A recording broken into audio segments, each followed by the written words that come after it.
So this section, we're going to take a look at some of our operations on polynomials. So we're going to focus mainly on adding, subtracting, and multiplying, and we'll do one lesson just for division a little bit later on.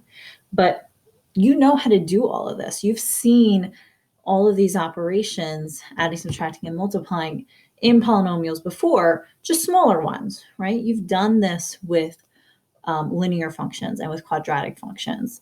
It is super simple stuff to do. So real quick, adding and subtracting is simply combining like terms. The thing to remember is your like terms have to be identical, meaning you need to have the exact same letter and the exact same exponent. If you do not have the same exponent, you cannot combine them. So you got to be careful with that. There's two methods that you could choose. We have the vertical method here and the horizontal method. Let me move my face for a moment. And the horizontal method down here. Most people tend to do the horizontal method. Just combine your like terms by looking across and seeing what you can combine. So I have it all color coded in this case. Vertical method, if you liked it, by all means, go for it. You just line everything up vertically. That is the same. You put zeros as placeholders. So for instance, there was no x term in the second set. So we put a 0 there as a placeholder, and then you can add or subtract down. You want to be careful with subtraction, that you distribute the minus sign though before you combine your like terms. So that's really important. This 0x placeholder is going to also be really important, especially when we get into division. Okay, but it's not mandatory for adding and subtracting or multiplying. So you choose whatever method. Again, it is simply just combining like terms. We'll go through all of these questions together. Again, just simply look at it. Anything that is identical, I can combine.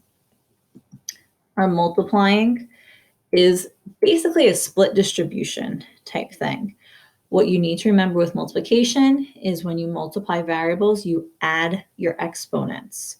So for instance, when I multiply down here this x times the x squared, or the negative x squared, it becomes a negative x cubed because I have 1 here and 2 here. Add them, I get a 3. So it's really important that we remember how to do that. Important to note that you can only multiply 2 things at a time. So in this first problem, we have 3 terms being multiplied, 3 sets of binomials. It's just foiling at this point. So you FOIL it 1 set at a time. That drops down, and then that gets multiplied by whatever was left over, but we didn't get to yet. So again, I just FOILed out x minus 1 and x plus 4. I got it down to here once I combined all my like terms, x squared plus 3x minus 4. And then I did kind of a split distribution to the x plus 5 on the end. Split distribution meaning you take 1 term at a time from the first polynomial and you multiply to each term in the second.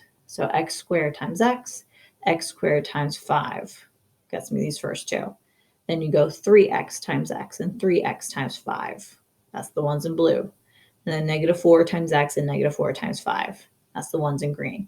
And then you would just simply combine all your like terms. That's the adding and subtracting part. So you get one nice, clean, standard form polynomial.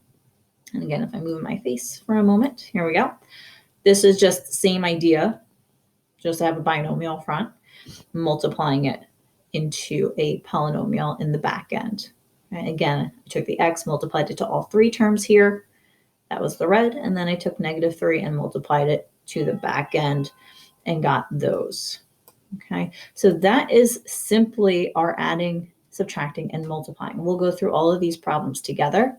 I do want to point out, though, that we can also be asked to prove if identities or if multiplication actually works out.